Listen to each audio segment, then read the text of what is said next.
let's go to the tender only. It says it is 28,200. If we go to with the market rate, let's say I go with the lowest. Although the rate is around 20,000 there, let's say we'll go half. If you say 28,000 square meters, it comes to around 28 crores. Okay. According to this tender, what it says is GTDC will allot this land to the hotel project.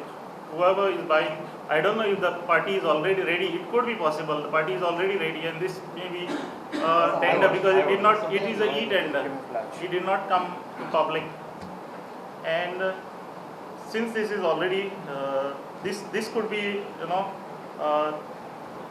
28 crores, and what we are getting here for 28 crores, what they are doing?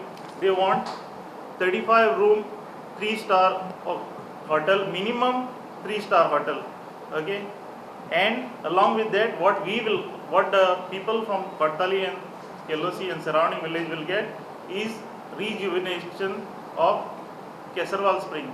For 28 crores, we will get rejuvenation of rest. All the money will, who will enjoy the benefits? The hotel will enjoy the benefits.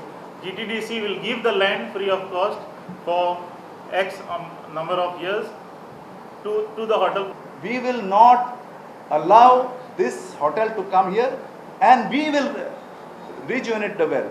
We'll go to the court, and we'll whatever steps to be taken legally we will take, and if required, the whole of village of Kelosi is with us, whole of village of Kottali is with us, and surrounding villages as well. Secondly, the whole of Goa is with us. So Mr. Cabral and Arina, please review your positions on this project